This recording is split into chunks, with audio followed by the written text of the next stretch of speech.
although others might have considered it soul-rending, Stanley relished every moment that the orders came in, as though he had been made exactly for this job. And Stanley was happy. And then one day, something very peculiar happened. Something that would forever change Stanley. Something he would never quite forget. He had been at his desk for nearly an hour when he realized that not one single order had arrived on the monitor for him to follow. No one had showed up to give him instructions, call a meeting, or even say hi. Never in all his years at the company had this happened, this complete isolation. Something was very clearly wrong. Shocked, frozen solid, Stanley found himself unable to move for the longest time. But as he came to his wits and regained his senses, he got up from his desk and stepped out of his office.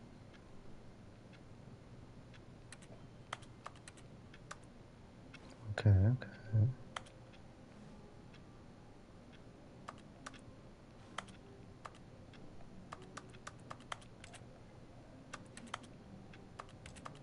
You can click on it. Yeah.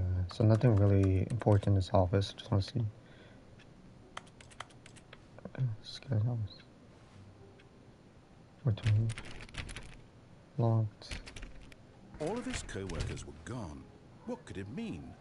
Stanley decided to go to the meeting room. Perhaps he had simply missed a memo. No matter how hard Stanley looked, he couldn't find a trace of his co-workers.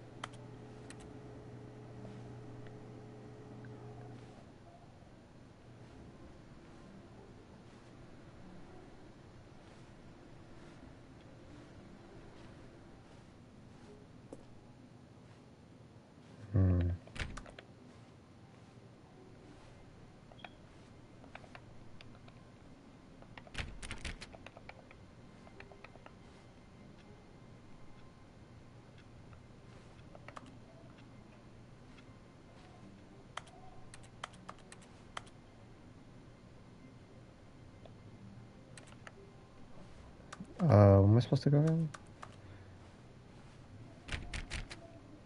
Oh, just through here. There's nothing really any to unlock. Nope, can't really. Alright, I just go through here and.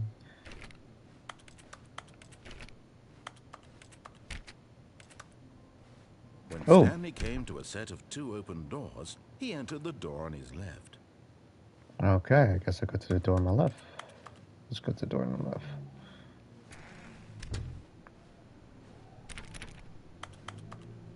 Alright.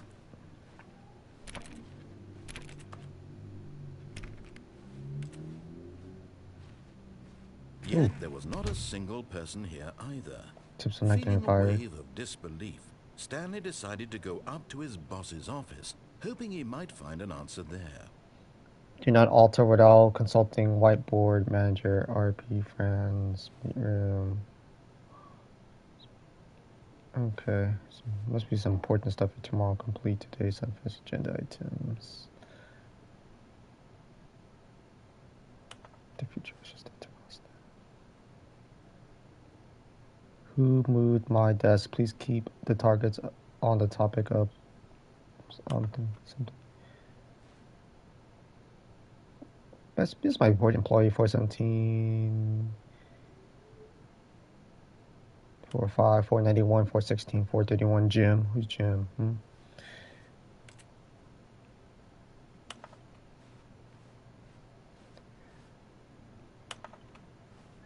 Please no more charge.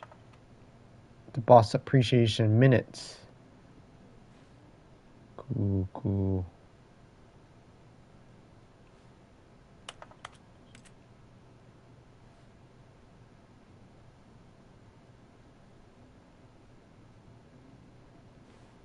Throw something in ideas bin. 1. No more bins, trash cans. 2. Remaining of the ideas bin. 3. Fixing of me. I don't get it. Okay.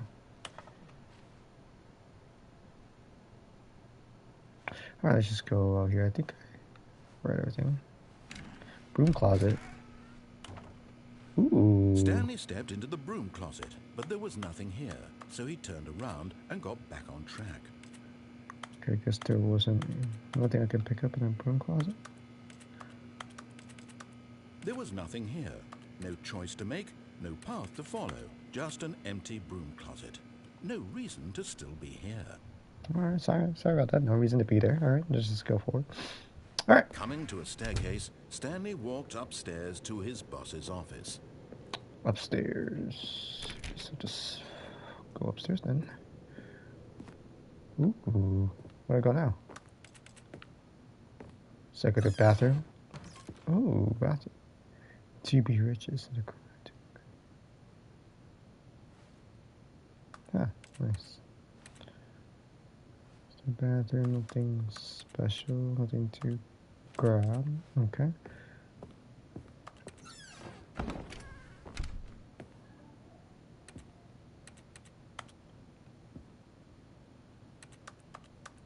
I can't grab anything. Alright. Door's locked. Stepping into his manager's office, Stanley was once again stunned to discover not an indication of any human life. Shocked, unraveled, Stanley wondered in disbelief who orchestrated this. What dark secret was being held from him? Dark secret. What he secret. could not have known was that the keypad behind the boss's desk guarded the terrible truth that his boss had been keeping from him. And so the boss had assigned it an extra secret PIN number. Ooh. 2845. But of course, Stanley couldn't possibly have known this.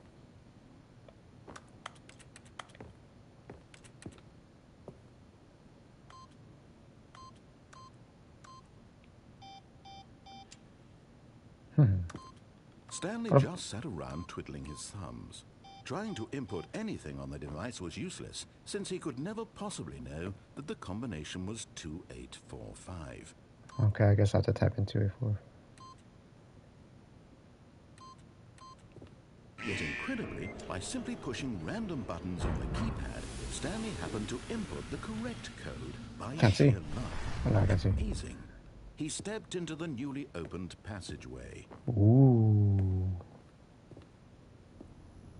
Okay.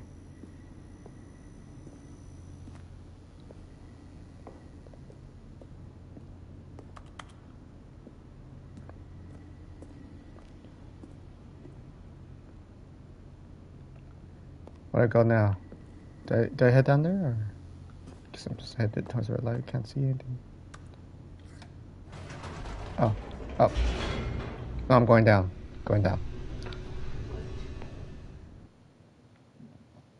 Loading to a new cutscene. Descending deeper into the building, Stanley realized he felt a bit peculiar. It was a stirring of emotion in his chest, as though he felt more free to think for himself, to question the nature of his job. The nature. Why did he feel this now, when for years it had never occurred to him? This question would not go unanswered for long. Alright, where do I go? Stanley walked straight ahead through the large door that read Mind Control Facility. Escape? Wait, huh? Do I go to Mind Control Facility, or do I escape? Why is it says escape? So tempting to go here, though.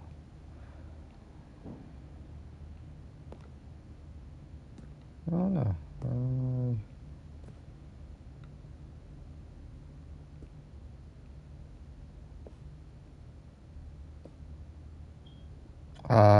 Which one? Which one did I go to?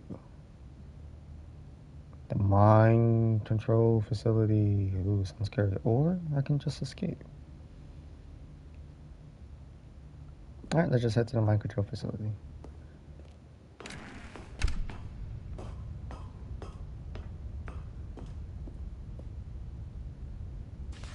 The lights rose on an enormous room packed with television screens. What horrible secret did this place hold? Stanley thought to himself. Did he have the strength to find out? Alright. What's the horrible secret? We're gonna.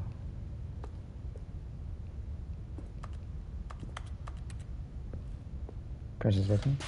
Now the monitors jumped to life, their true Whoa. nature revealed. Each bore the number of an employee in the building, Stanley's co-workers. The lives of so many individuals reduced to images on a screen, and Stanley, one of them, Oh, I'm one of eternally them. monitored in this place Stanley's one where of them. freedom meant nothing. Well, somebody got fired though. 103. So 104 got fired, and who else? Which employee got fired? This one right here. 601 maybe. 601 got fired. 103.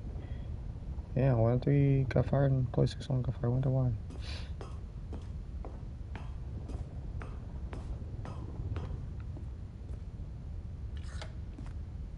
This mind control facility, it was too horrible to believe. It couldn't be true.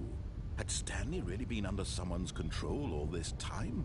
Was this the only reason he was happy with his boring job? That his emotions had been manipulated to accept it blindly? No. He refused to believe it. He couldn't accept it. His own life in someone else's control? Never. It was unthinkable, wasn't it? Was it even possible? Had he truly spent his entire life utterly blind to the world? Okay, Here now was the what? proof. The heart of the operation. Controls labeled with emotions. Happy, or sad, or content. Walking, eating, working. All of it monitored and commanded from this very place. And as the cold reality of his past began to sink in, Stanley decided that this machinery would never again exert its terrible power over another human life. For he would dismantle the controls once and for all. Yeah. So how to do that?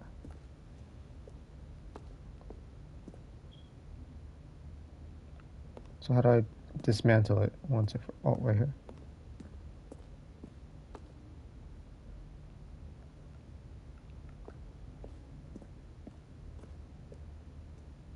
Do I go to the facility power?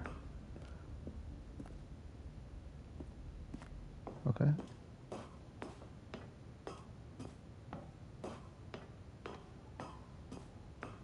And when at last he found the source of the room's power, he knew it was his duty, his obligation, to put an end to this horrible place and to everything it stood for. So off, right?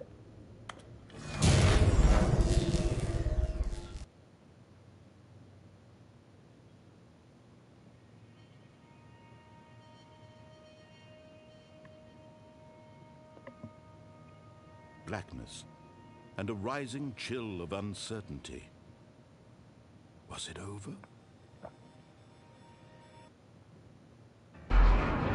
Yes. He had won.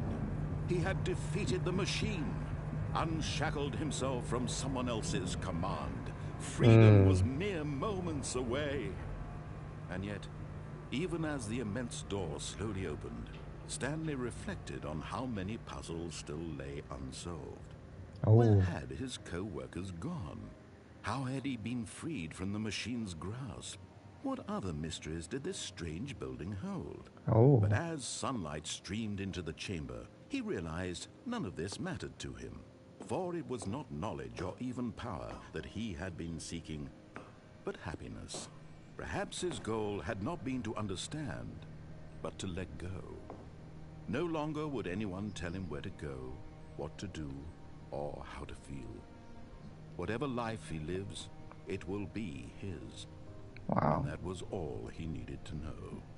It was perhaps the only thing worth knowing. Stanley stepped through the open door. Wow. Stanley felt the cool breeze upon his skin, the feeling of liberation, the immense possibility of the new path before him. This was exactly the way, right now, that things were meant to happen. And Stanley was happy.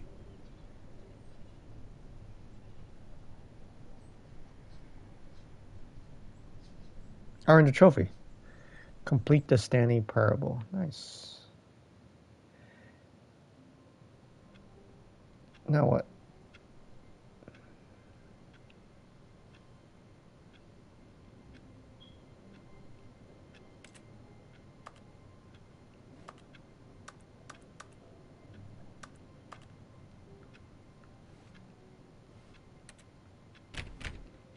Huh?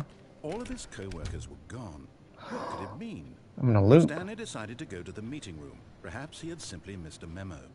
What the?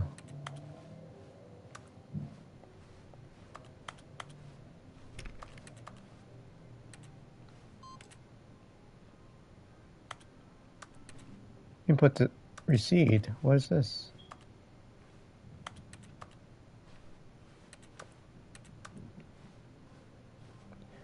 Why did it go purple? Am I supposed to press something? Did I miss something in the back?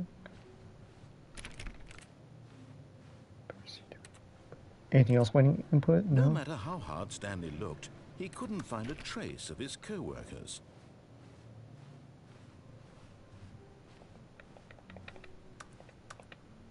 Okay.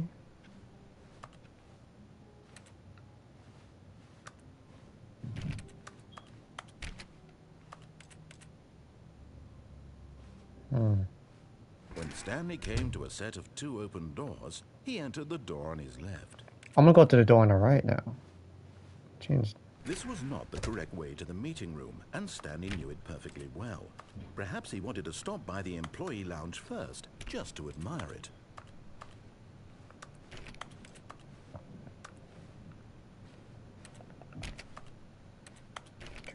Nothing here. Whoa, where am I? Yes, truly a room worth admiring. It had really been worth the detour after all, just to spend a few moments here in this immaculate, beautifully constructed room. Stanley simply stood here, drinking it all in. Nothing to grab or nothing. But Okay. eager to get back to business, Stanley took the first open door on his left. The first open door on his left. Sure, why not? And so he detoured through the maintenance section, walked straight ahead to the opposite door, and got back on track. Okay. Let's just go.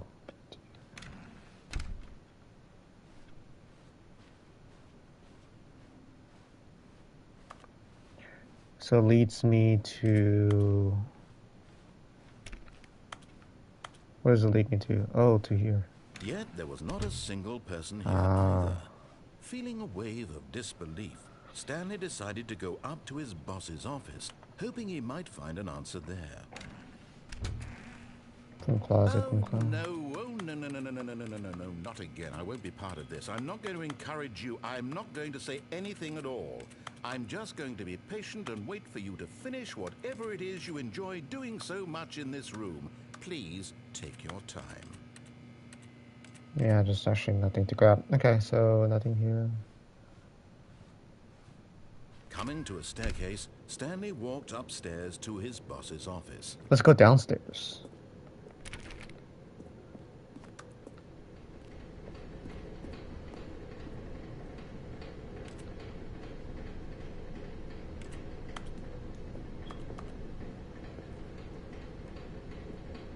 But Stanley just couldn't do it.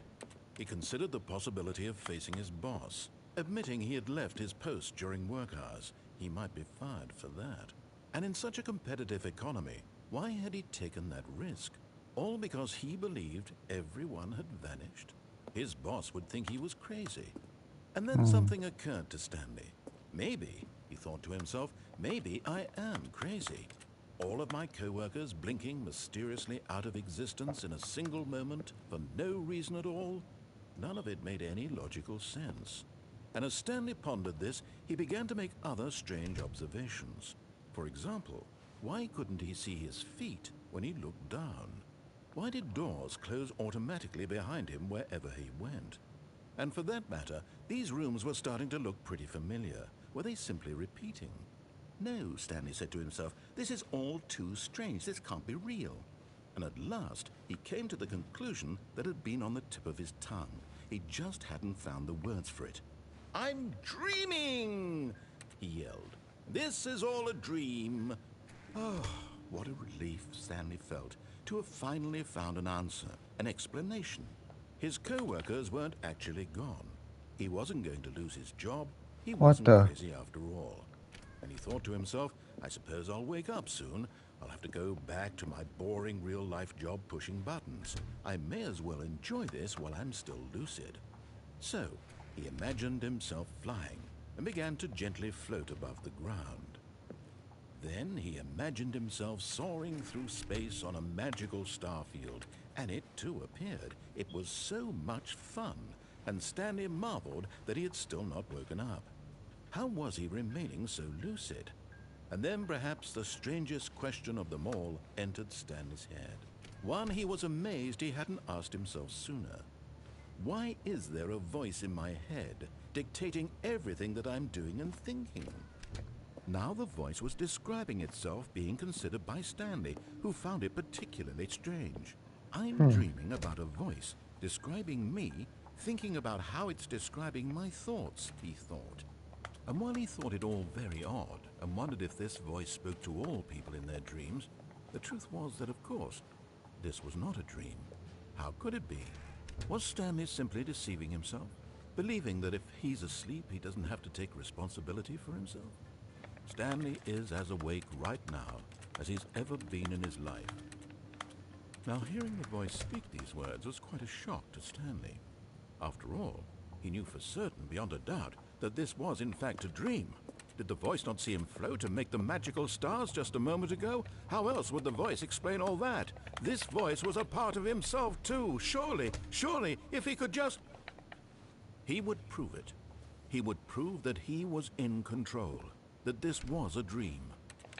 So he closed his eyes gently, and he invited himself to wake up. He felt the cool weight of the blanket on his skin, the press of the mattress on his back, the fresh air of a world outside this one. Let me wake up, he thought to himself. I'm through with this dream. I wish it to be over. Let me go back to my job. Let me continue pushing the buttons. Please, it's all I want. I want my apartment, and my wife, and my job. All I want is my life exactly the way it's always been. My life is normal. I am normal. Everything will be fine. I am okay. What happened? Stanley began screaming. Please, someone, wake me up. My name is Stanley. I have a boss. I have an office. I am real. Please, just someone tell me I am real. I must be real. I must be. Can anyone hear my voice? Who am I? Who am I? And everything went black.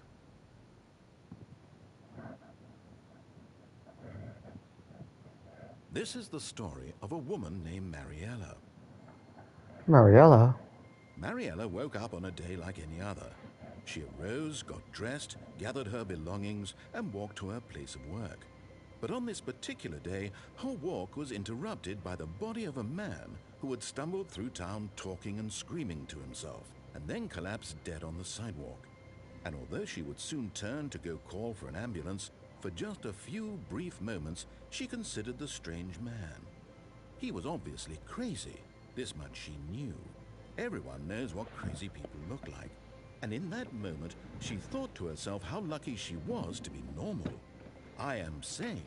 I am in control of my mind. I know what is real and what isn't. It was comforting to think this, and in a certain way, seeing this man made her feel better. But then she remembered the meeting she had scheduled for that day, the very important people whose impressions of her would affect her career, and by extension, the rest of her life. She had no time for this, so it was only a moment that she stood there, staring down at the body. And then she turned and ran.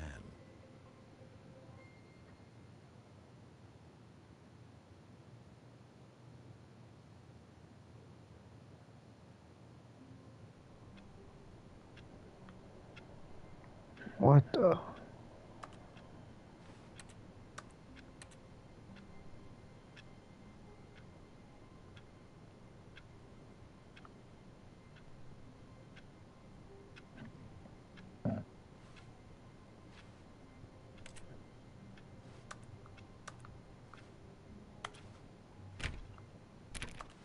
All of his co-workers were gone.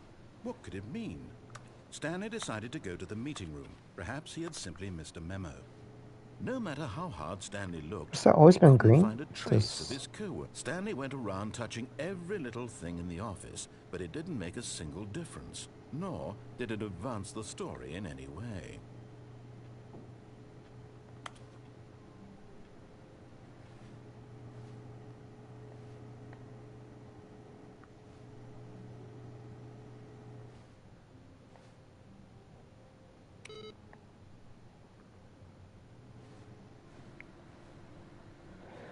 Huh.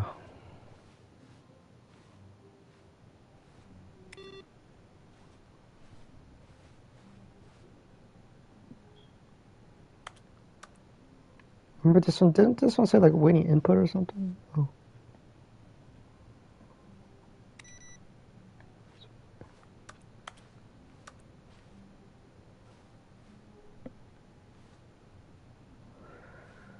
Huh.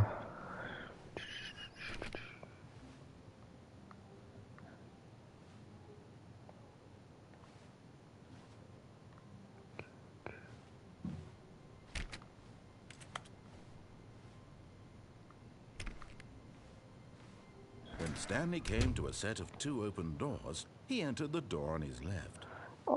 Oh, nope. I'm gonna go to the right. This was not the correct way to the meeting room, and Stanley knew it perfectly well. Perhaps he wanted to stop by the employee lounge first, just to admire it. Okay. Wow. Hello. Yes, this room. What a beautiful room. What a gorgeous, gorgeous room. Thank goodness Stanley had taken this detour on his way to the meeting room. Life without having experienced this room was now too horrible even to consider. But eager to get back to business, Stanley took the first open door on his left. No. I'm gonna go here. Stanley was so bad at following directions, it's incredible he wasn't fired years ago.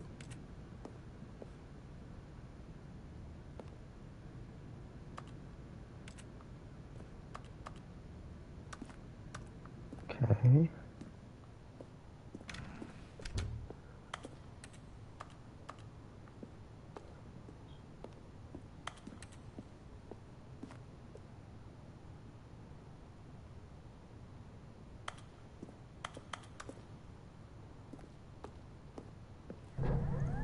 Look, Stanley, I think perhaps we've gotten off on the wrong foot here. I'm not your enemy, really, I'm not. I realize that investing your trust in someone else can be difficult, but the fact is that the story has been about nothing but you all this time. There's someone you've been neglecting, Stanley. Someone you've forgotten about. Please, stop trying to make every decision by yourself. Now, I'm not asking for me, I'm asking for her. Ooh, for her. Who's This this is her? it, Stanley.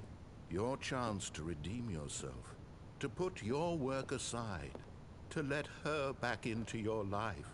She's been waiting. Where?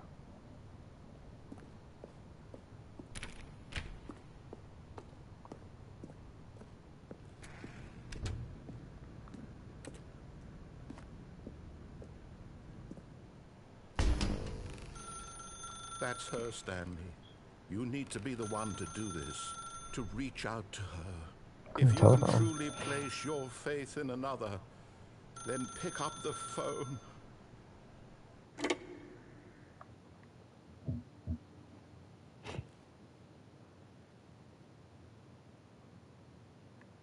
Oh, Stanley, is that you? Hold on, sweetie. Sorry to keep you waiting. I'm just pulling the bread out of the oven. All right.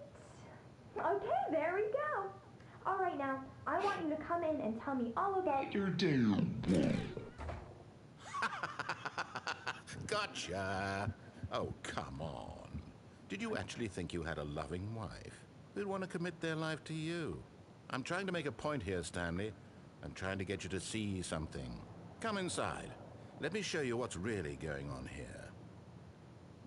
Okay. This is a very sad story about the death of a man named Stanley.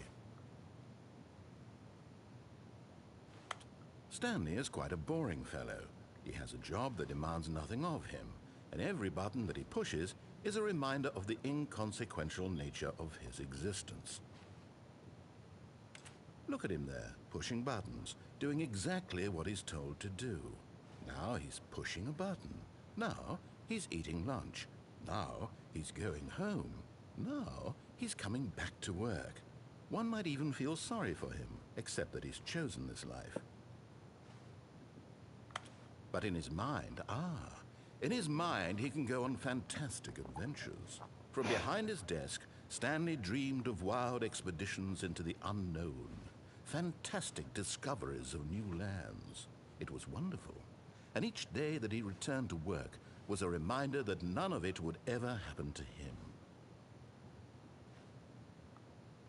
And so he began to fantasize about his own job.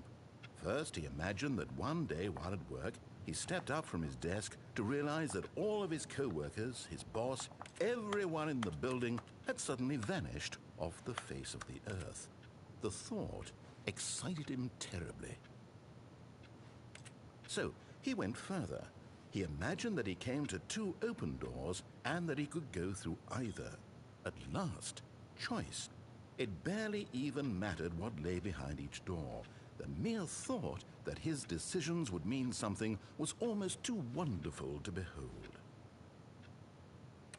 As he wandered through this fantasy world, he began to fill it with many possible paths and destinations. Down one path lay an enormous round room with monitors and mind controls. Ooh. Down another was a yellow line that weaved in many directions, and down another was a game with a baby. And he called it the Stanley Parable. It was such a wonderful fantasy, and so in his head he relived it again, and then again, and again, over and over, wishing beyond hope that it would never end, that he might always feel this free. Surely there's an answer down some new path, mustn't there be? Perhaps if he played just one more time. But there is no answer. How could there possibly be? In reality, all he's doing is pushing the same buttons he always has. Nothing has changed. The longer he spends here, the more invested he gets, the more he forgets which life is the real one. And I'm trying to tell him this, that in this world he can never be anything but an observer, that as long as he remains here, he's slowly killing himself. But he won't listen to me. He won't stop. Here, watch this. Stanley, the next time the screen asks you to push a button, do not do it. I did not do it. Okay, let's not do it. So we don't do it.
What's it gonna take? I don't want to push a button. Please press any button to be at work in the morning. But it says do not put. There it says do not push a button.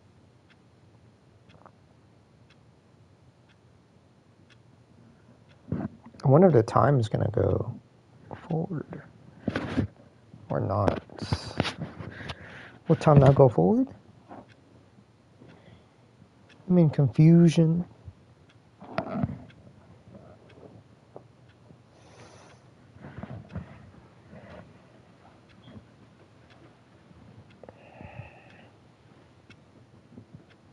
Guess I have to push a button. Just can't let me.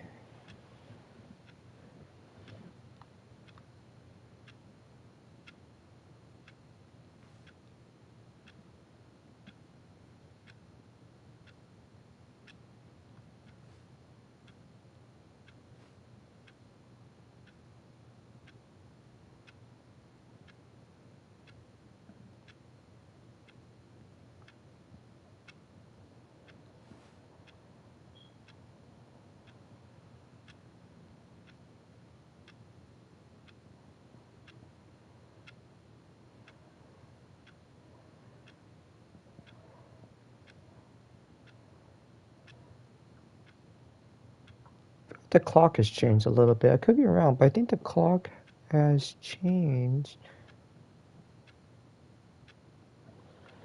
Why do I feel like the clock has changed?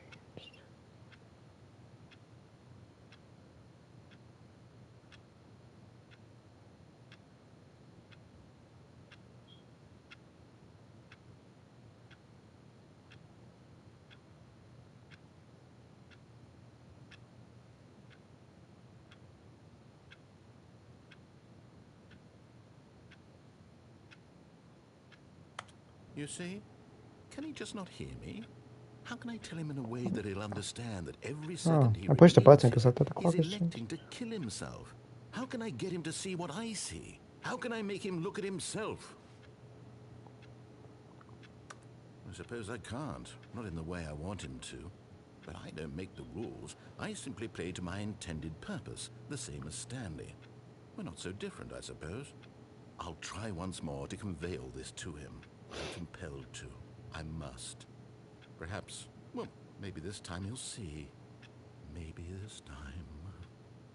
And I tried again, and Stanley pushed a button. And I tried again, and Stanley pushed a button. And I tried...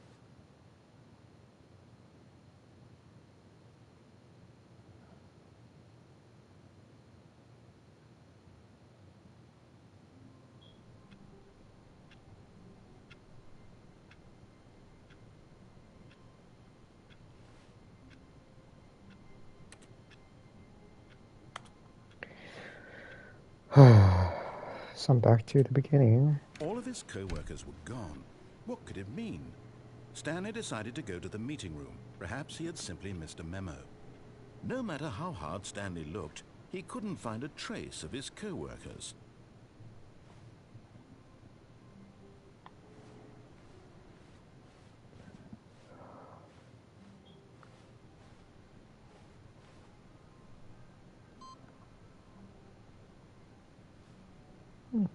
Three more inputs.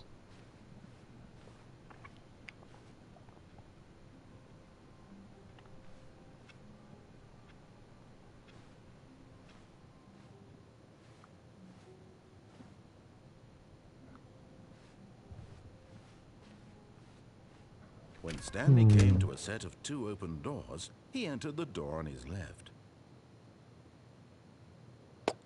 Am I missing anything on the right though?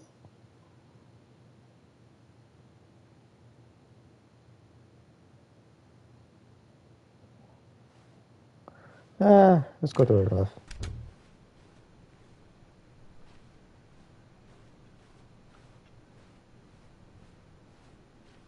Yet there was not a single person here either. Feeling a wave of disbelief, Stanley decided to go up to his boss's office, hoping he might find an answer there.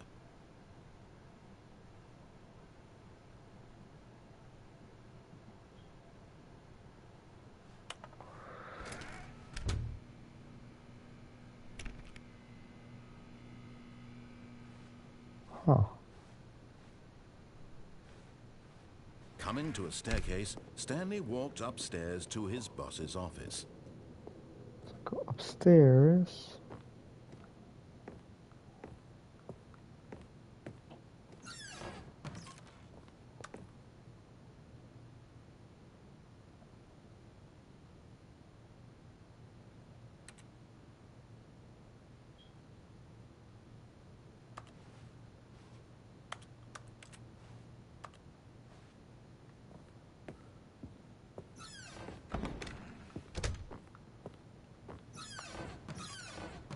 Ooh, what's over here?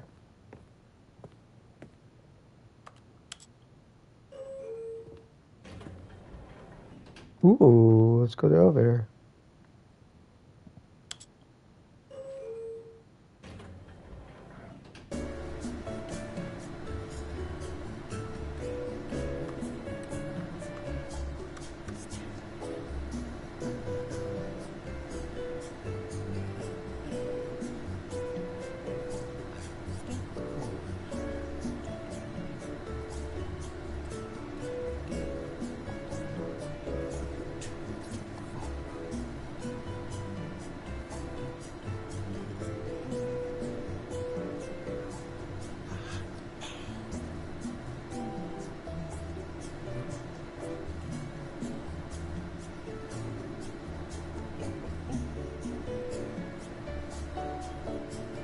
Wonder where we're going.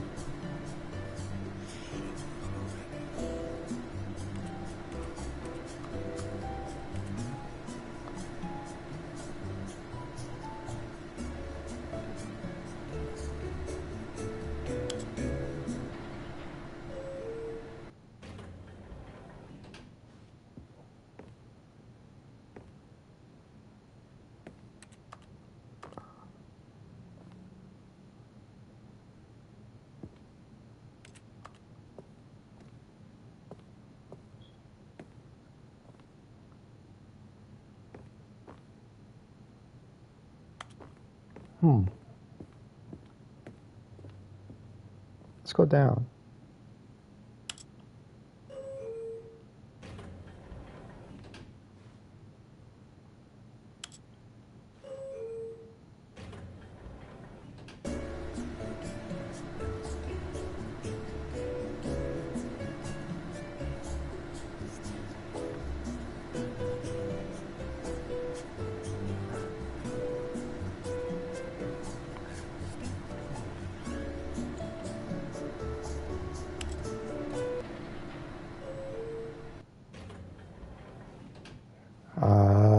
This elevator won't take me anywhere. Okay.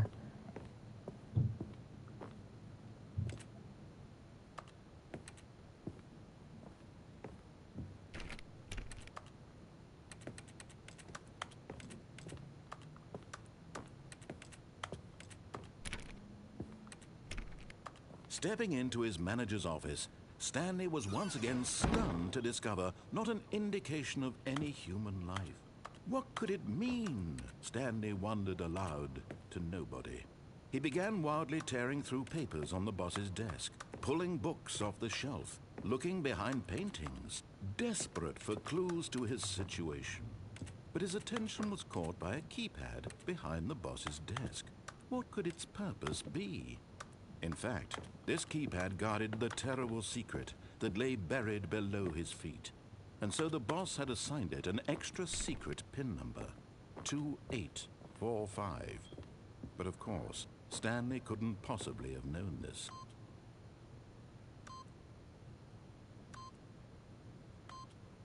Yet incredibly, by simply pushing random buttons on the keypad, Stanley happened to input the correct code by sheer luck. Amazing. He stepped into the newly opened passageway. Ah.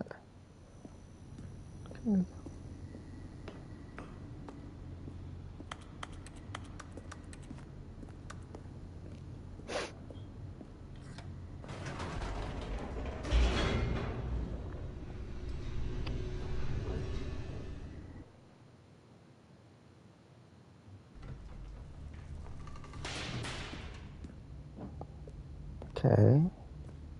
Stanley walked straight ahead through the large door that read Mind Control Facility. No, we're going to escape. Ha ha ha. Although this passageway had the word escape written on it, the truth was that at the end of this hall, Stanley would meet his violent death. Ooh, I actually don't know. But of course, Stanley thought better of it and realized he simply had too much to live for. No, I'm gonna go through it. Nope, still on board with death? No.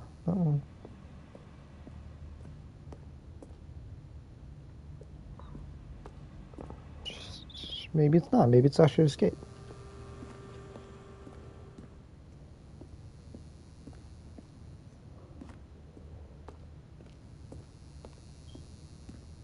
The door behind him was not shut.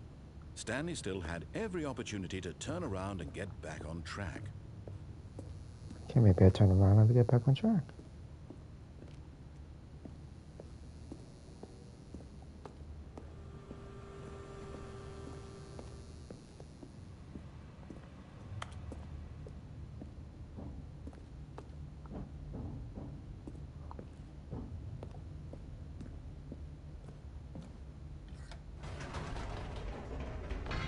Whoops, nope, never mind. Stanley actually got back into the elevator and went back up. Silly me. Why did Stanley do that when he knew that it would just lead back to his boss's office? Well, that's a great question. I just can't wait to find out.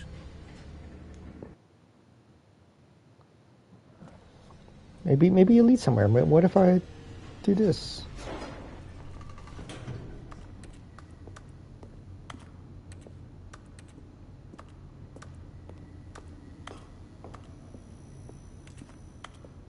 Here we are, Stanley. It's your boss's office. Exactly the way it was before you got onto the elevator. It's still just exactly what it is. What a decision you've made to come up here and look at the office again. This has fleshed out the plot of the story in new and fascinating ways I could have never anticipated. It's that keen eye for storytelling that you have, an incisive rapid fire of critical plot points, one after the other, weaving a rich tapestry of uncompromising narrative. Wow!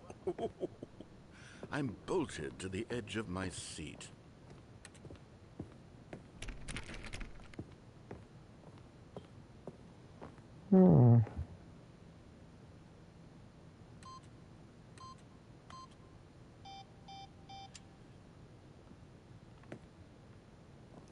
So maybe there's another code I'm supposed to... Maybe it's part of a story. Like, I'm supposed to type in a different code, like... You know? 8037? Yeah, if I only knew the other code number. So maybe I'm supposed to type in secret code, but... Then probably opens this door, maybe in a different ending, but I just don't know. I don't know, I guess I have to get back to the elevator. I really don't know what else could I be missing. Okay, I'll go down. Incredible. Now he's getting back into the elevator and going down again. Ladies and gentlemen, how does he keep coming up with all of this? Alright. This time, Stanley will walk forward into the spooky corridor. Stanley walked straight ahead through the large door that read Mind Control Facility. No, I'm gonna go to the escape now. Although this passageway had the word escape written on it, the truth was that at the end of this hall, Stanley would meet his violent death. I don't think so. I'm gonna go through here. The door behind him was not shut. Stanley still had every opportunity to turn around and get back on track. At this point, Stanley was making a conscious, concerted effort to walk forward and willingly confront his death.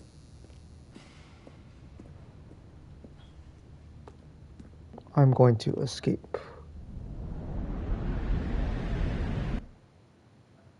Does it escape?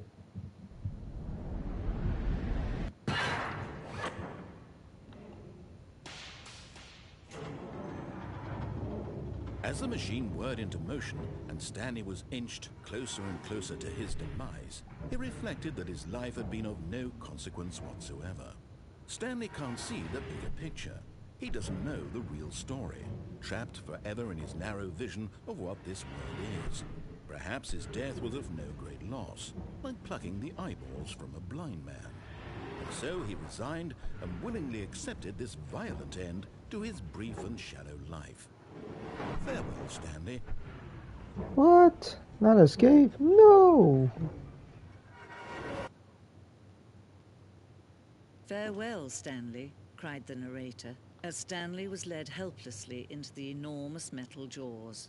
In a single visceral instant, Stanley was obliterated as the machine crushed every bone in his body, killing him instantly.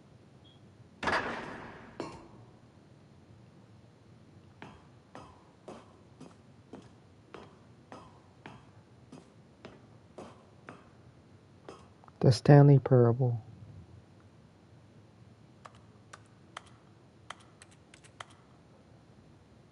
I can't see. Where am I supposed to go?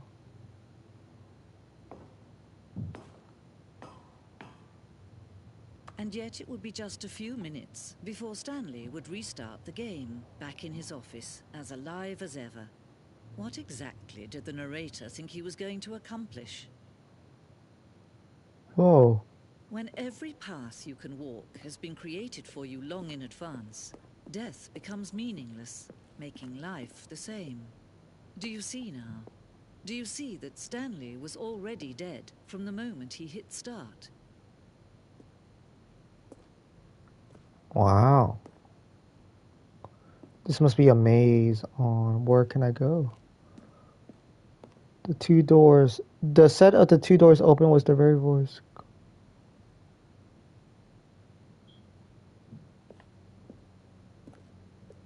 Oh, it's like behind the scenes or something.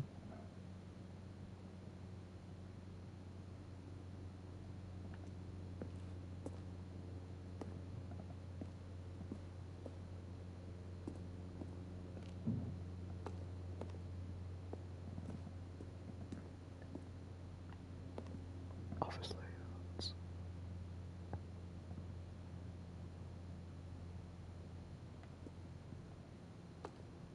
Okay, okay.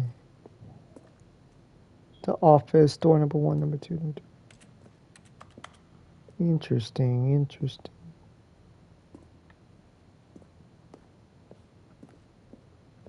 Filing cabinets, office computers.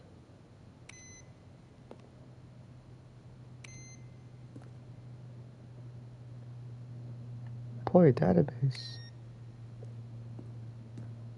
So the credits.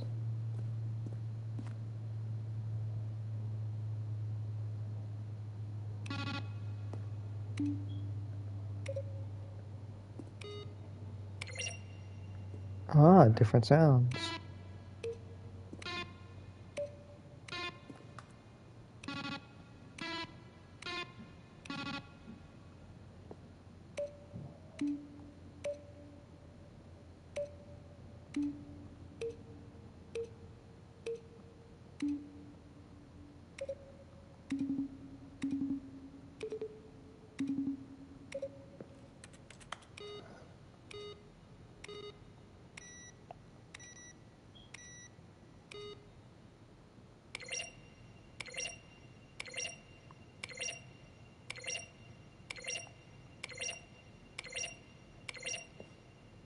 Interesting, interesting. Set of credits. Oh, what's over here?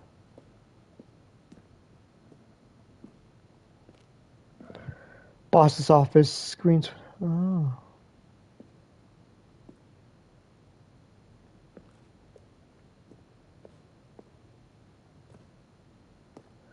Oh, so much stuff here. The lounge, underground.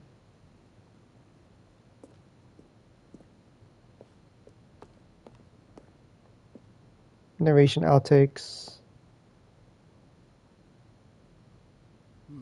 Let's see. Stanley walked through the green door. Then he pushed the number 8. He walked to the green door and pushed the number 8, huh? Could that be a clue? The orange lever. When Orange. Stanley came to the lift, he traveled upward to the power source. This elevator at the top of the facility would get him right back on track to where he was supposed to be in the story.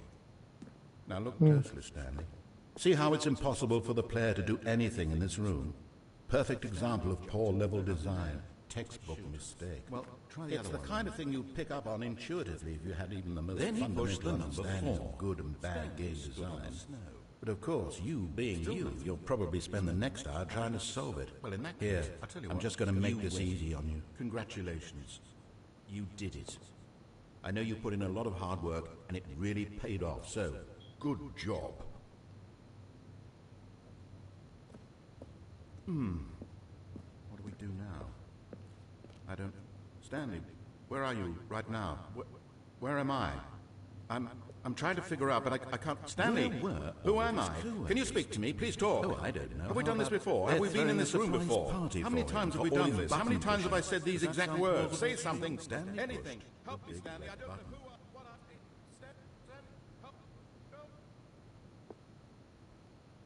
I... Wow. Ooh, that was...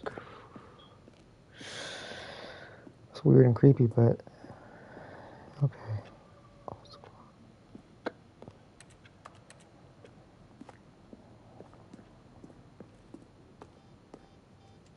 Freedom ending. This is the very... this is the freedom ending, okay.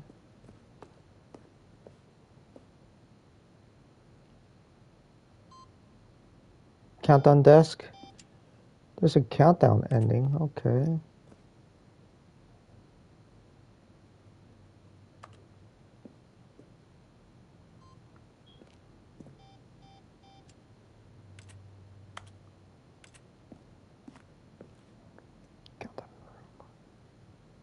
Countdown room.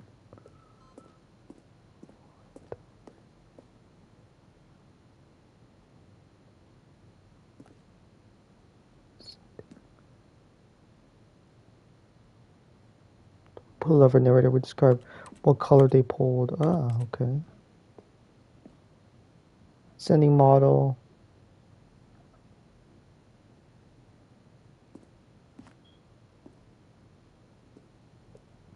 Interesting. Escape menu. For a long time we had an ending that started from the escape menu.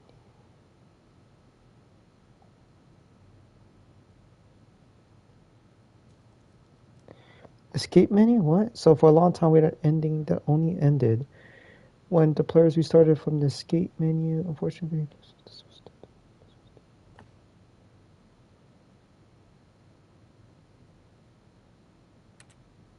huh.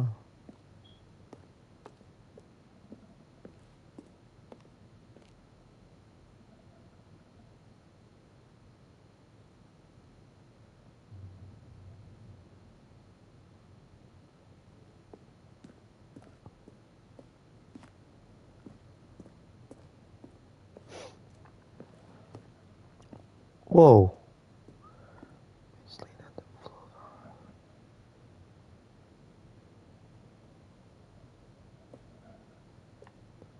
So one option is doorway to maintenance lounge.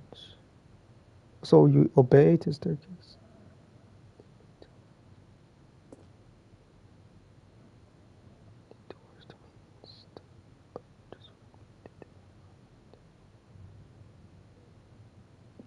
What option would we go to? The simplest version went out. Oh, you keep the other entrance will be hidden depending on how you entered.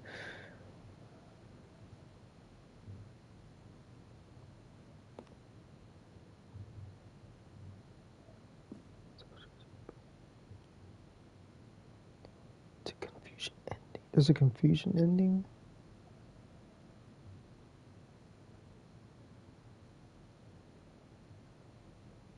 There's a confusion ending, huh?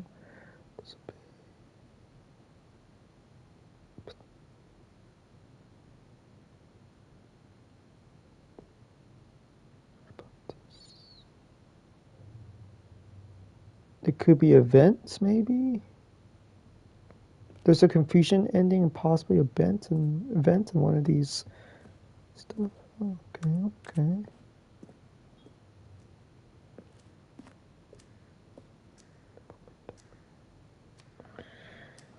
Apartment ending. There's apartment ending. Any timer will give you 50 seconds to pick up the phone. Not picking up the phone will lead to a different ending.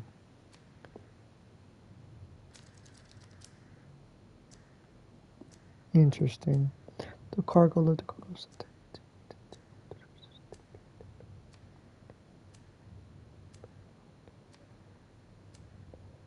The cargo lift.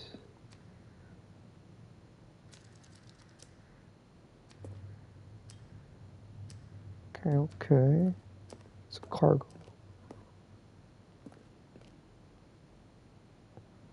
I'm kind of lost in this maze now. The lounge. Do I go downstairs?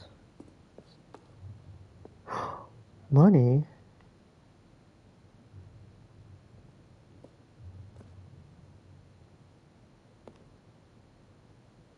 Interesting.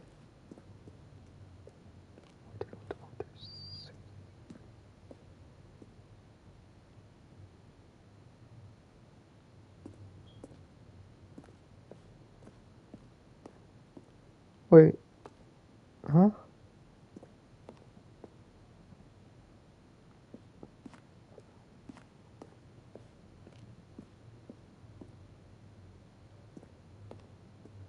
I've been here before. Wow, wait. I actually don't know where am I supposed to go now.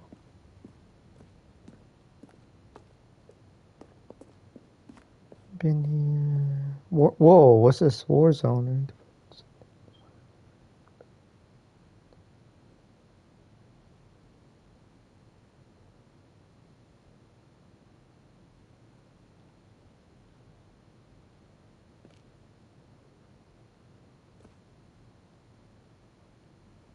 Huh.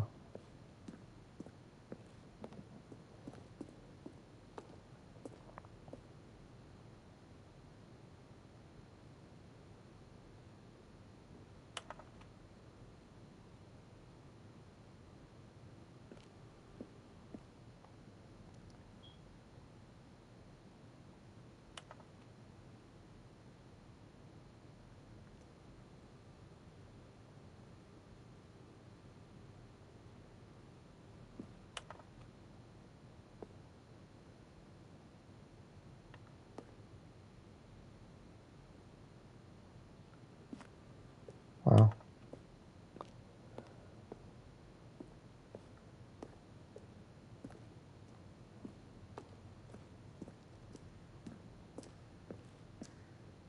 What if I answer the phone though?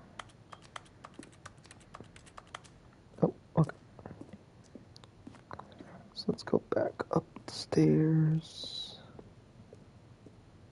Whoa. It's Ted's office.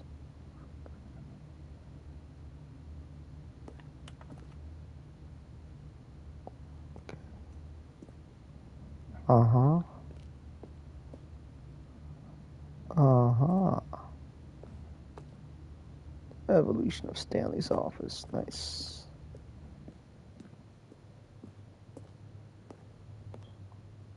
Design mockup.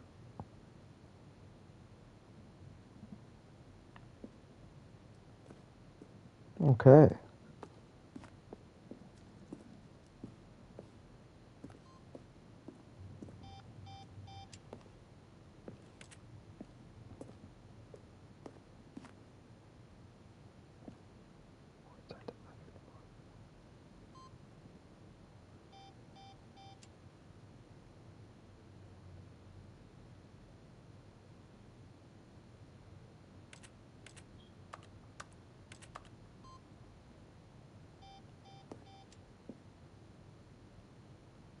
Oh, this is the exit right here.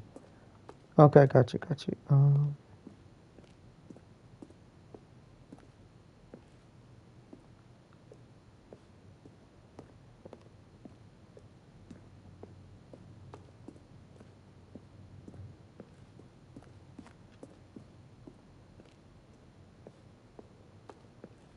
it's impossible for the player to do anything in this room. Perfect example of poor level design. Textbook mistake. It's the kind of thing you'd pick up on intuitively if you had even the most fundamental understanding of good and bad game design. But of course, you being you, you'll probably spend the next hour trying to solve it. Here, I'm just going to make this easy on you. Where were all of his co-workers? Oh, I don't know. How about they're throwing a surprise party for him for all his button pushing? Does that sound plausible to you? Stanley pushed the number 6.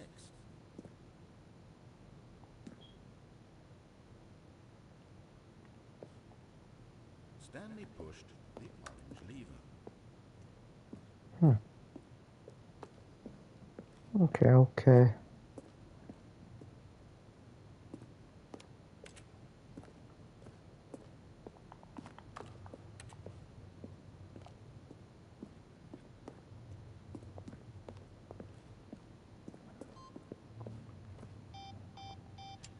11? Huh. Oh, look at these two. How they wish to destroy one another. How they wish to control one another. How they both wish to be free.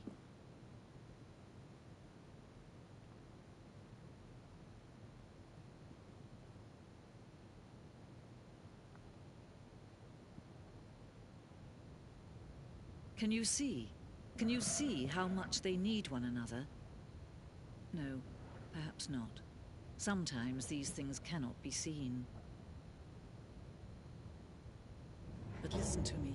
You can still save those two. You can stop the program before they both fail. Turn off your PlayStation. There's no other way to beat this game.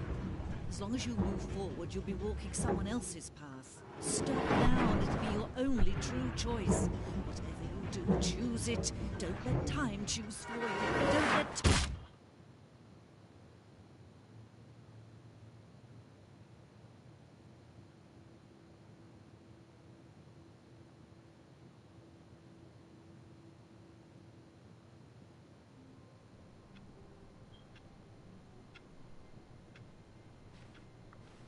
Okay.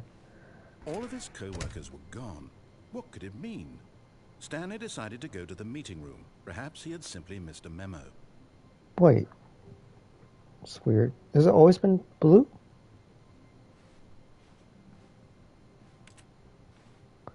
Something's changed.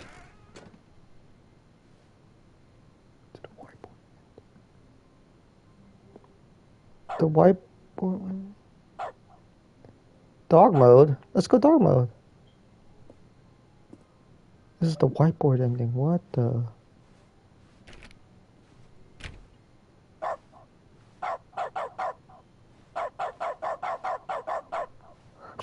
What if I put dog mode off? Oh, my clicks are... Yeah, let's put dog mode. Why not? Bark, bark, bark. Stanley went around touching every little thing in the office, but it didn't make a single difference, nor did it advance the story in any way.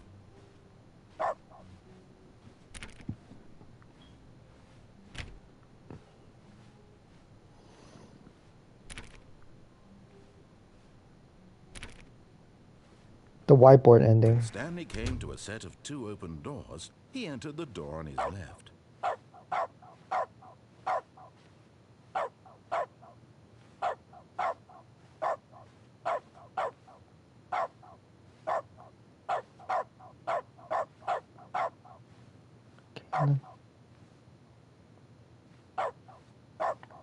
Let's go to the right.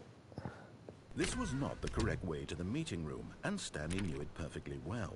Perhaps he wanted to stop by the employee lounge first, just to admire it.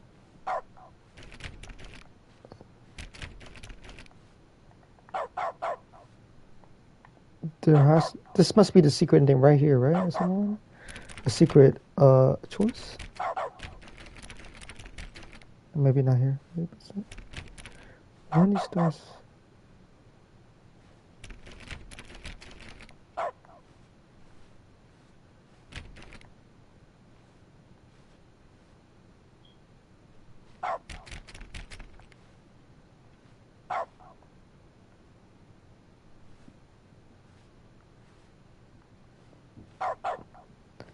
I think maybe if I get a key or somewhere or something to throw a brick or something, something to break glass, I can go through these offices, but...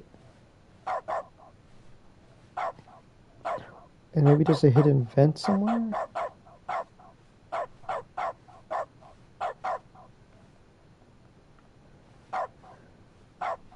Search for vents. Oh.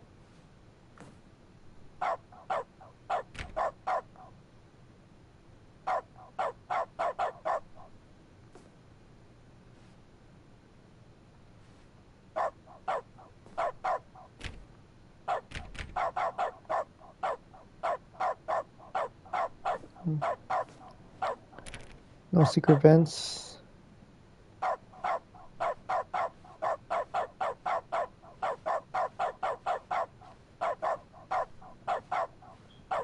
The lounge was sublime, a work of art. What was it about this room that called so deeply and so personally to Stanley? Its grace, its subtle charm? No. Stanley knew it was something deeper, something darker.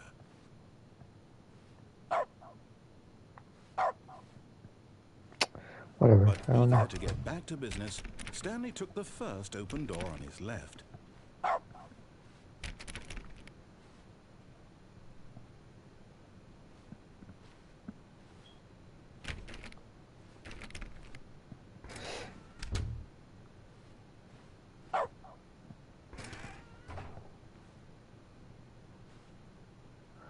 I think... Where do I go here?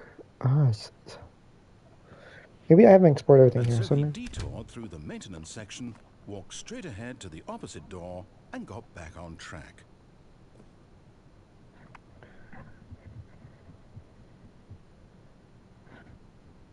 Wait, what about...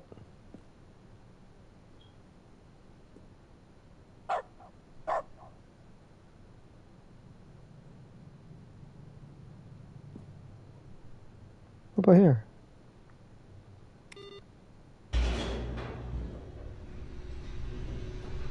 Have I been here before? But Stanley didn't want to go back to the office. He wanted to wander about and get even further off track. So now in order to get back, he needed to go,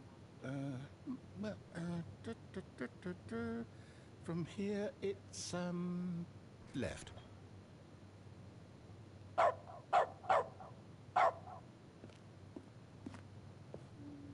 Left?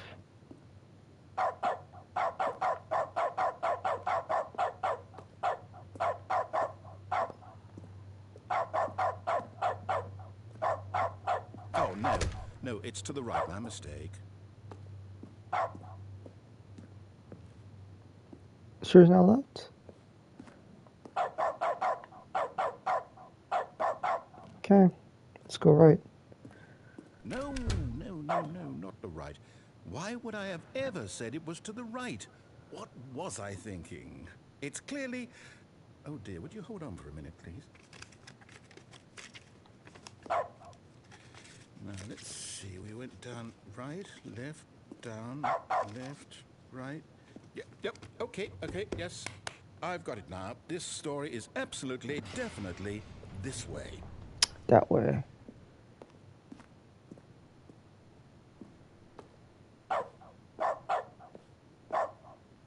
Okay, let's go. No. This isn't right at all. You're not supposed to be here yet. This is all a spoiler. Quick, Stanley, close your eyes. Okay. We just have to get back to, oh, who am I kidding? It's all rubbish now. The whole story completely unusable. How about, rather than waste my time trying to salvage this nonsense, we'll just restart the game from the beginning. And this time, suppose we don't wander so far off track, Okay, from the top. Wait, what? Oh no. All of his co-workers were gone. What could it mean? Stanley decided to go to the meeting room. Perhaps he had simply missed a memo.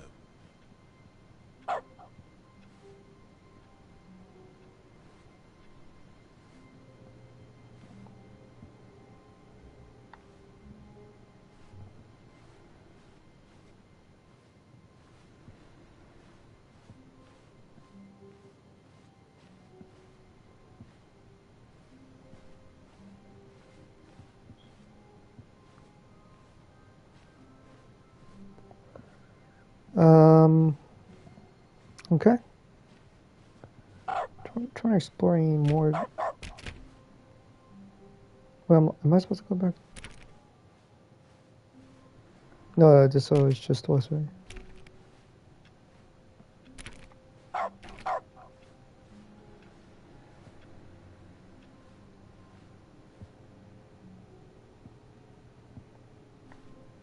I can't click on this computer anymore?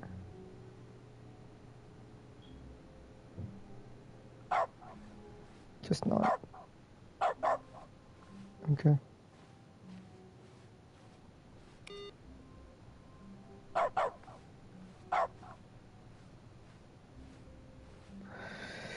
Let's go here. I think I'll go here.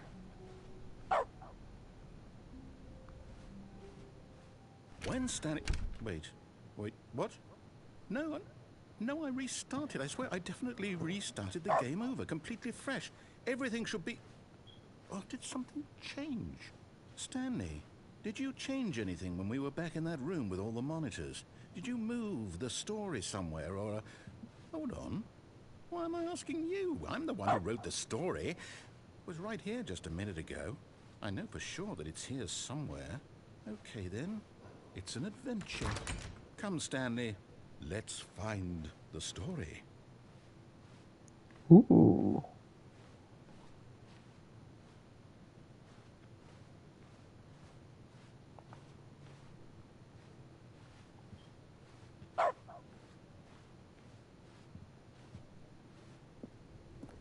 Ooh.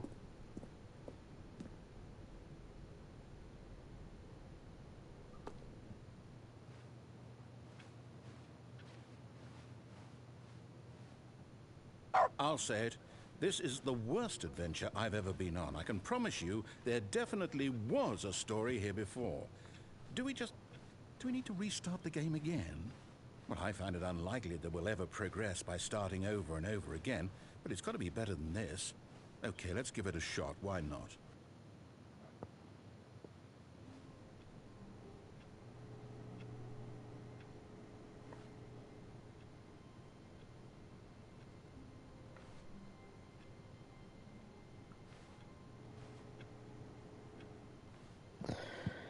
Okay. All of his co-workers were gone. What could it mean? Stanley decided to go to the meeting room. Perhaps he had simply missed a memo.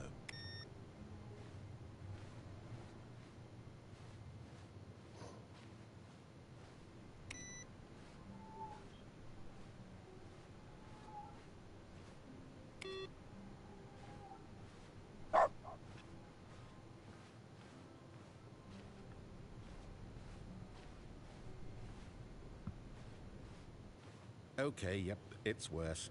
I might be remembering this wrong. It's possible the story is back where we just came from. Why don't we go back the other direction and see if we missed anything?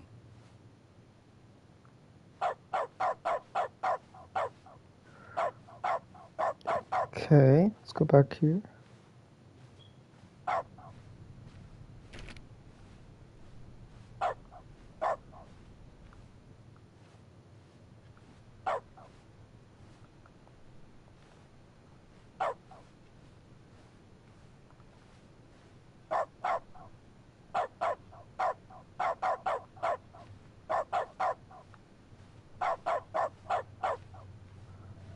Let's go here, I guess. Aha! I knew we'd missed something. The story. Here it comes.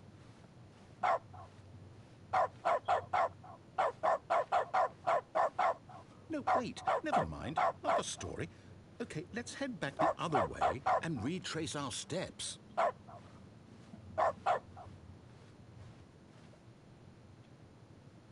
No time on a clock. What the?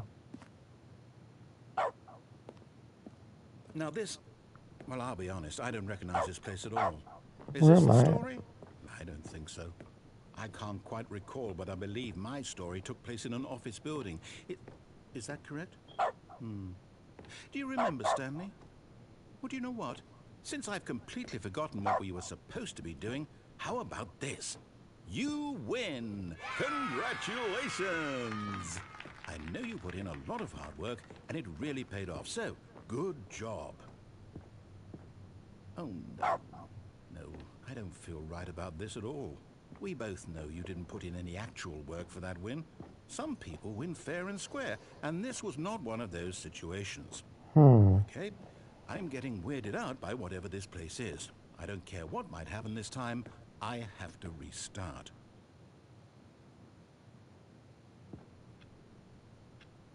All right, I've got a solution. This time, to make sure we don't get lost, I've employed the help of the Stanley Parable Adventure Line. Just follow the line. How simple is that?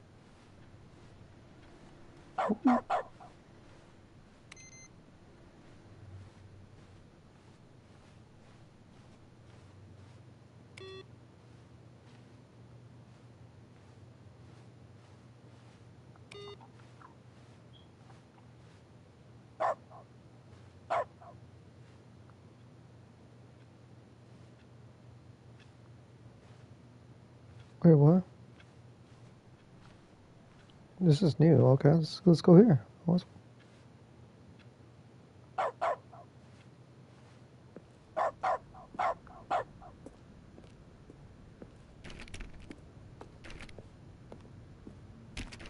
You see? The line knows where the story is. It's over in this direction. Onward, Stanley, to destiny. Though, here's a thought. Wouldn't wherever we end up be our destination, even if there's no story there? Or to put it another way, is the story of no destination still a story? Simply by the act of moving forward, are we implying a journey such that a destination is inevitably conjured into being via the very manifestation of the nature of life itself? Okay, Stanley, I need to follow this train of thought for a minute. Just stick with me. Now, we can both agree that the nature of existence is in fact a byproduct of one's subjective experience of that existence, right? Okay.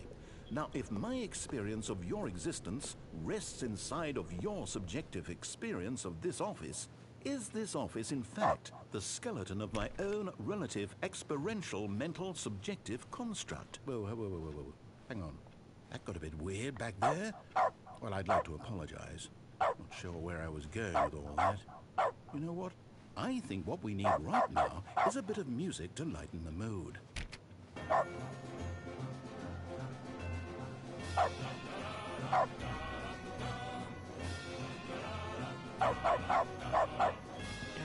Well, where am I going?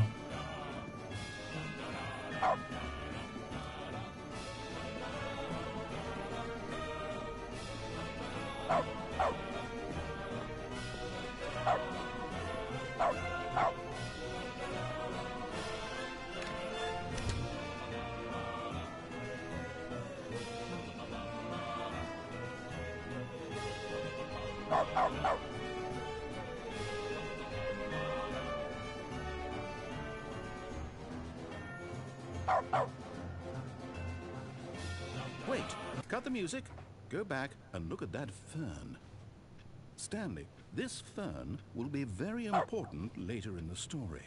Okay. Make sure you study it closely and remember it carefully. You won't want to miss anything. I mean, I don't know. It's like black and green. Maybe 1, 2, 3, 4, 5, 6.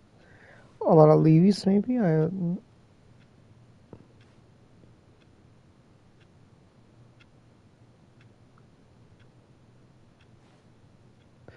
Does I remember how many leaves are on it or something? All right.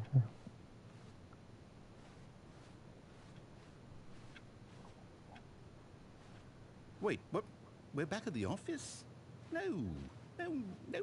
Line, you do know we're looking for the Stanley Parable, right? The story? Is any of this ringing a bell? Oh, no, not again. Line, how could you have done this to us? And after we trusted you, after everything we've been through, you... Oh, I can't take this anymore. To hell with it. Restart.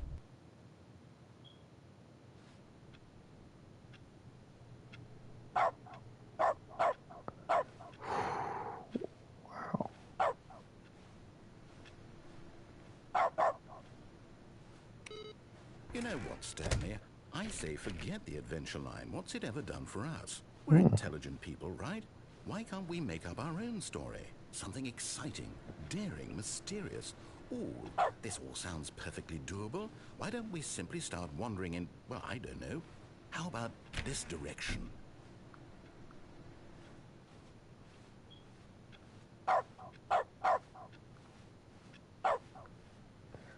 Wait, what got open? Oh, I thought it got open. Now, yes, this is exciting. Just me and Stanley forging a new path, a new story. Well, it could be anything. What do you want our story to be? Go wild. Use your imagination. Whatever it might be, Stanley, I'm ready for it. Do the boxes get smaller and smaller?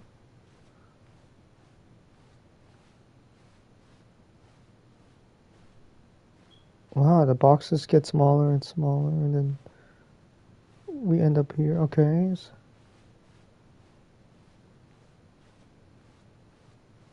Oh, no, not you again. Stanley, I'd also like to veto the line from having any role in our awesome new story. No lines or monitor rooms. Just don't acknowledge it, and we should be fine.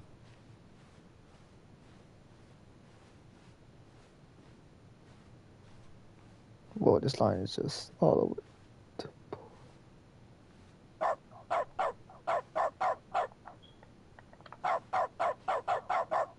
Why is the line going?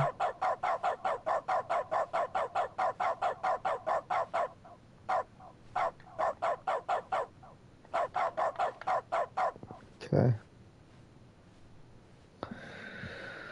Ooh, where am I at? Ah, a choice. We get to make a decision. From here, the story is in our control. How important we mustn't squander the opportunity. In fact, I believe I need a minute to think here. Just walk in circles for a minute. Okay, so I know that each door has to lead somewhere, which means that somewhere, the place where we're trying to go, there must be a reverse door that leads here. And that in turn means that our destination corresponds with the counter-inverted reverse door's origin. So starting from the right, let us ask, will taking the right door lead us to where we're going? And since the answer is clearly yes, then by all accounts, the door on the right is the correct one. Another victory for logic. Come, Stanley, our destiny awaits. The confusion ending. Oh, hold up, what's this? The confusion ending. You're telling me that's what this is? It's all one giant ending? And we're supposed to restart the game eight times? That's really how all this goes? It's all determined? So now, according to the schedule, I restart again. Then what? Am I just supposed to forget? Well, what if I don't want to forget? My mind goes blank simply because it's written here on this thing, wall. Well, who consulted me? Why don't I get to decide? Why don't I get a say in all of this? Is it really? No, it can't be. I don't want it to be. I don't want the game to keep restarting. I don't want to forget what's going on. I don't want to be trapped like this. I won't restart the game. I won't do it. I won't do it. I won't do it. And the timer stopped? Does that mean, did we do it? Did we break the cycle? The, whatever it is that made this schedule? How would we even know? Will someone come for us? Will something happen? So, okay. I guess now we just wait. You know, I suppose in some way that this is a kind of story, wouldn't you agree? I'm not quite sure if we're in the destination or the journey, though they're always saying that life is about the journey and not the destination. So I hope that's where we are right now. We'll find out, won't we? Eventually. Well, in the meantime, if you... Whoa, that was kind of loud. What happened?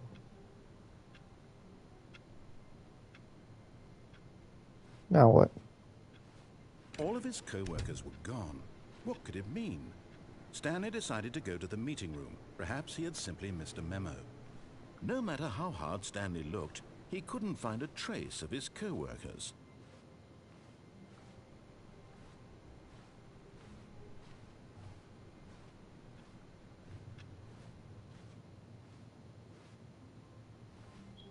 New content. Ooh. Oh, new content? What does that mean, new content? Ooh. I want to go.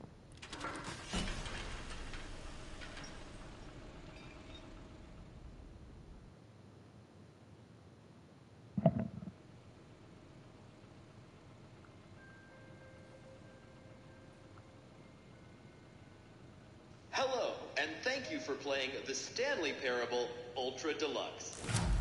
As you may know, The Stanley Parable was a video game released in 2013 on home computers. After receiving critical and commercial success, it was expanded upon in 2022 with The Stanley Parable Ultra Deluxe, a reimagining of the game for consoles and home computers. The Stanley Parable Ultra Deluxe features exciting new content that broadens and expands the world of the Stanley Parable, delighting audiences the world over. Please, step inside and see what thrilling new adventures await in The Stanley Parable Ultra Deluxe. Oh, well, this sounds delightful. I'm very excited to see the thrilling new Ultra Deluxe content. All right. Okay, so far it's an elevator. Nothing special yet, but I'm sure it's just the beginning of a mesmerizing adventure.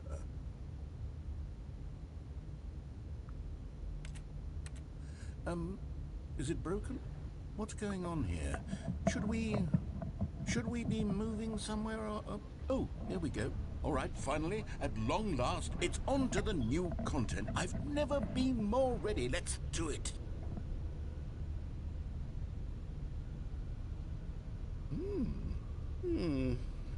I have to say, initial impressions of Stanley Parable Ultra Deluxe, mostly tedious.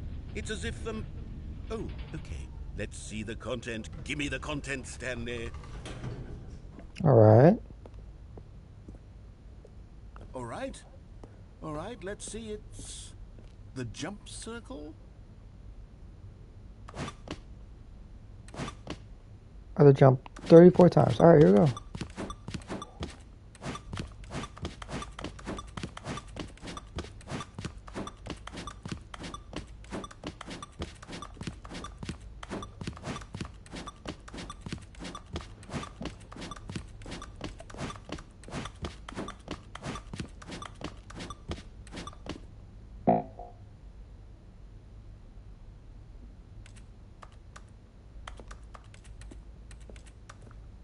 Okay. No more jumps. No more jumps. Okay. Is that it? Surely that's not all the new content. There has to be something else, right? Goodness. Another elevator. Stanley, I have to say, initial impressions of this game are not positive. It's just elevators and jumping. Is this what passes for exciting new content? If this is new content, then I could just read you the whole dictionary. There's 20 hours of new content right there. Hell, I could count to 30 trillion. You could put that on the box. The Stanley Parable Ultra Deluxe, now with over 1,000 hours of new content. And if... Oh, wait. There's more. Very good. Yes. I knew there had to be something else. Let's see it. I'm ready for whatever it is. All right. Thank you for enjoying. That's it? Oh, you've got to be kidding me. You see, Stanley? This is what happens when greedy video game developers with no respect for their fan base rush a cheap expansion to market for no reason other than to make an easy dollar. And don't get me started on the level of craftsmanship that's gone into it. In fact, I'm looking right now at the game's trophies, and it's hard to believe one of them actually says, "Test trophy, please ignore." What quality assurance department signed off on this? I'm infuriated and I'm offended, and I intend to find these people on Twitter and hold them personally accountable. It's It's my fault, Stanley. I built up too much anticipation around the new content, I'm afraid. It could never have lived up to such expectations. If you're still with me, why don't we just reset the game, and we'll try to get back to what the Stanley Parable is really about. No frills, no gimmicks. Just you and me having a great time together like always. What do you say, friend?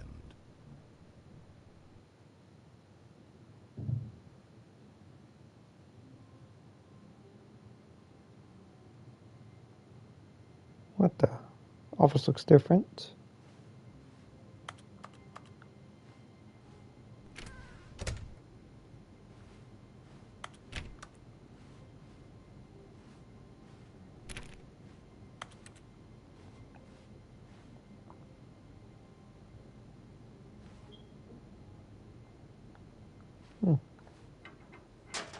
Psst!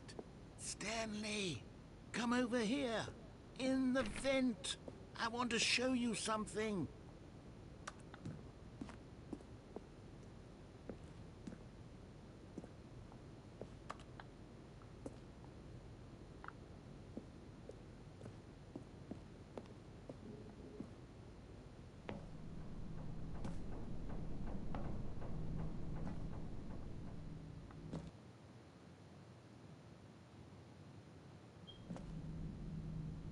Okay, you remember how cheap and unsatisfying the new Ultra Deluxe content turned out to be? Well, it got me thinking about the past, and how much better the Stanley Parable used to be. So I made something special and tucked it away here where the game's developers won't find it. Just our little secret. Take a look. Ooh. Looks different. I call it the Memory Zone. It's where I've been storing all my favorite memories so I can relive the peak experiences of my life whenever I want. Experiences like the launch of the Stanley Parable on PC. Okay. You see, Stanley, doesn't the Memory Zone remind you of how wonderful Stanley Parable was before it was sullied with a cheap PlayStation port? Remember back in October of 2013, when the game originally launched? Back then, video games had integrity. Back then, it all meant something. Oh, the waste.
Okay.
Hmm.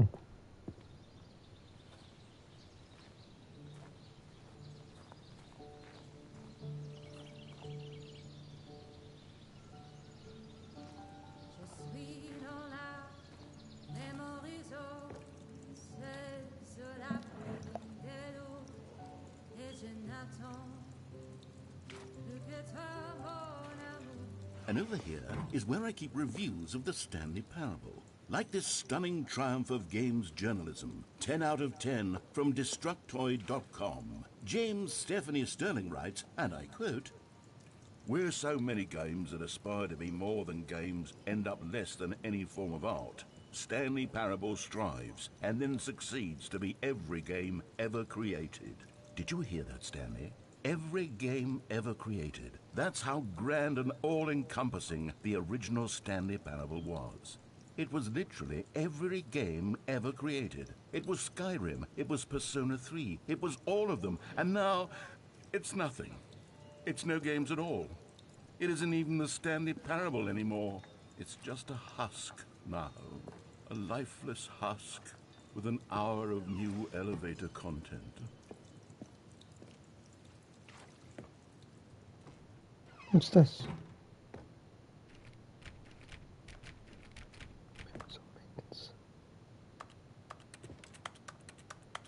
Army zone maintenance. What the?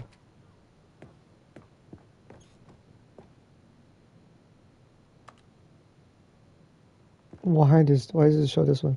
So maybe if you found something, you could unlock the store memory zone maintenance and destroy the memories. What? You would destroy the memories?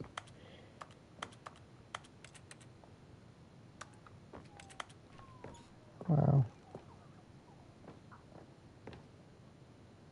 Is that Minecraft?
Here's another moving passage, this time from GameSpot.com.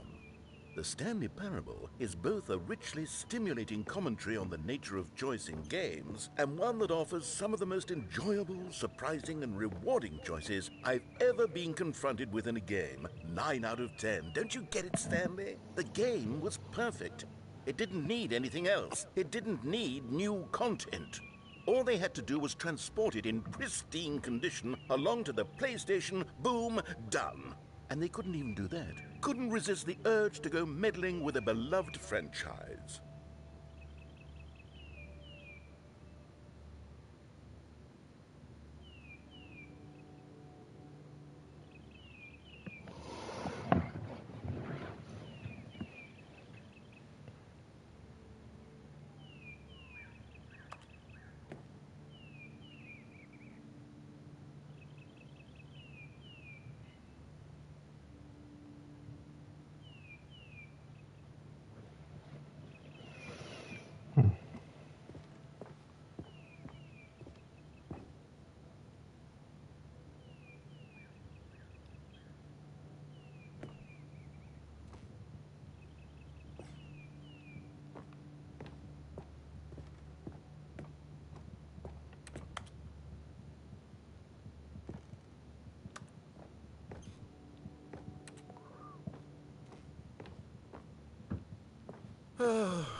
These These were simpler times, Stanley. But I wouldn't give to go back, to have it all over again. Where am I supposed to go now?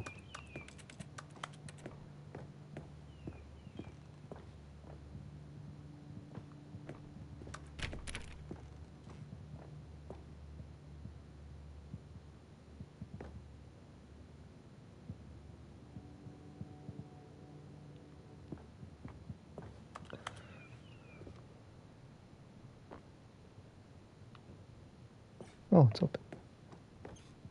Wait, hang on. I don't recall this part of the memory zone before. What's this? What's down here?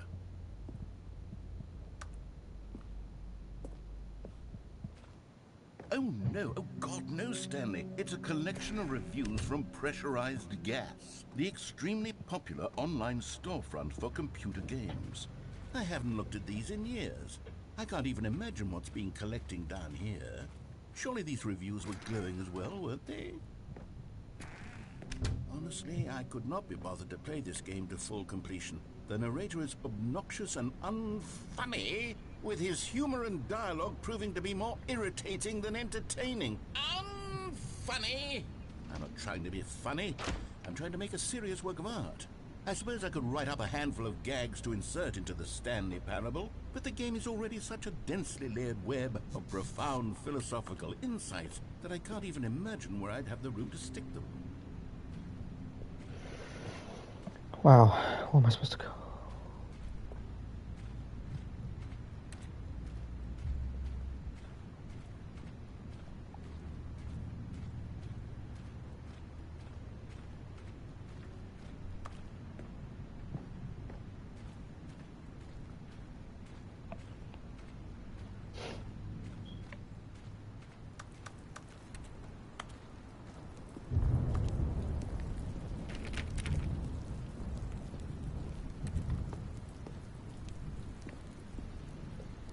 Okay, let's see what this one says.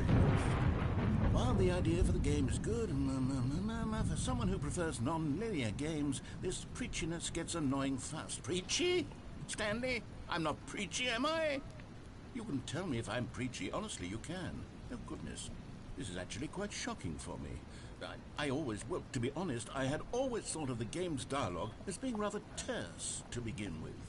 You can't know how much fluff I cut from the game to get it to feel as light and airy as it... Well, I always thought it did. But maybe it wasn't. Oh dear. What an awful memory to have to hold on to.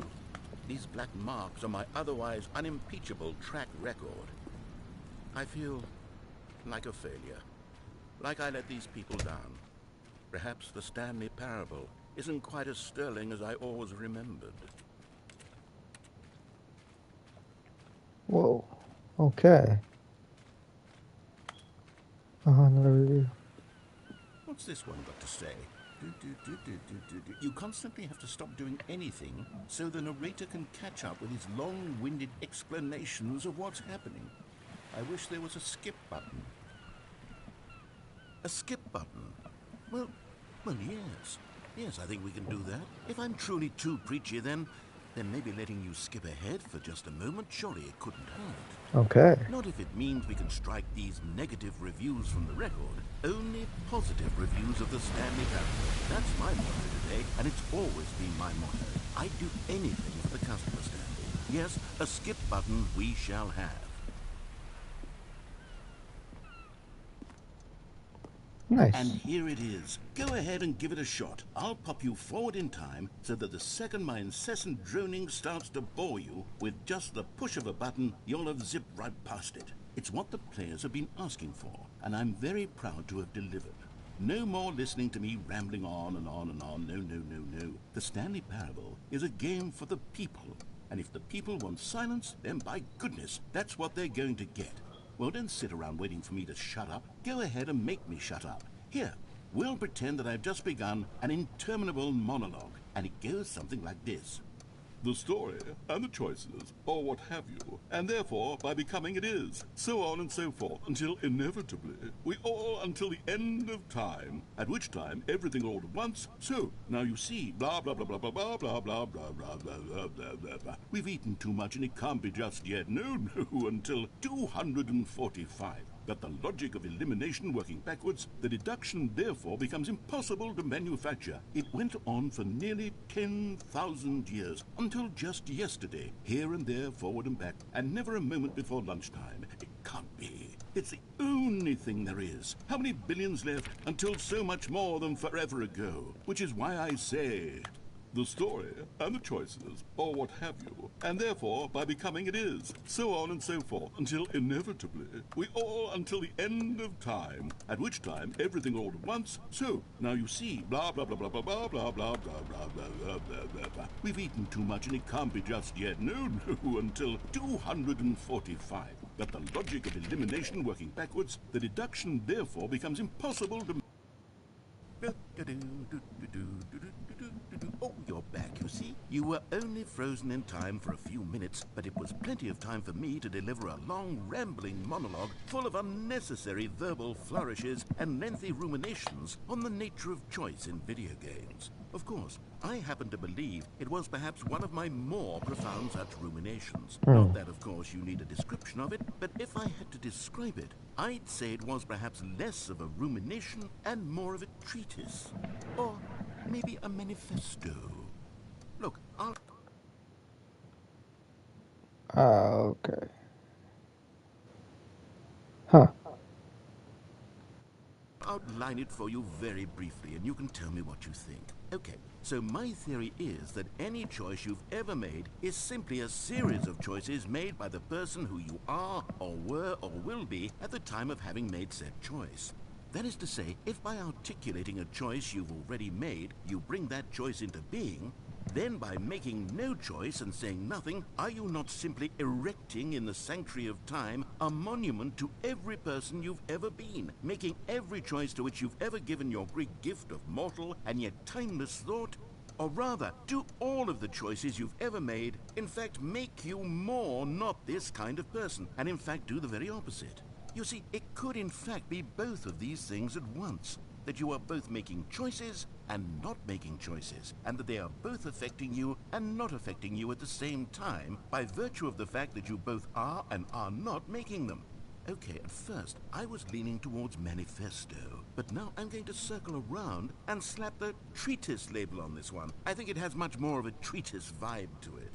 But wouldn't you say that manifesto just has a much grander sort of tone? It has a mouthfeel that is rich with ambition and history. Ambitious history, if you will. Ah. See, now you've gotten me going back to manifesto. Heavens, at this rate, we're going to be here all day. Okay, look, I have a method for exactly this sort of situation, and I do find myself in this situation frequently. I'm going to say each word back and forth in repeated succession until I become sick of one or the other, in which case the word I am not sick of shall be the victor. It is an unimpeachable strategy, Stanley. It's rescued me from disaster in countless situations. All right, here we go. Treatise, manifesto. Treatise, manifesto. Treatise, manifesto. Treatise, manifesto. Treatise, manifesto. Treatise, manifesto. Treatise, manifesto. Treatise, manifesto. Treatise, manifesto. Treatise, manifesto. Treatise, manifesto. Treatise, manifesto. Treatise, manifesto. Treatise, manifesto. Treatise, manifesto. Treatise, manifesto. Treatise, manifesto. Treatise, I think he's gonna do this forever. Treatise, manifesto. Treatise, manifesto. Treatise, manifesto. Treatise, manifesto. Treatise, manifesto. Treatise, manifesto. Treatise, manifesto. Treatise, manifesto. Treatise, manifesto.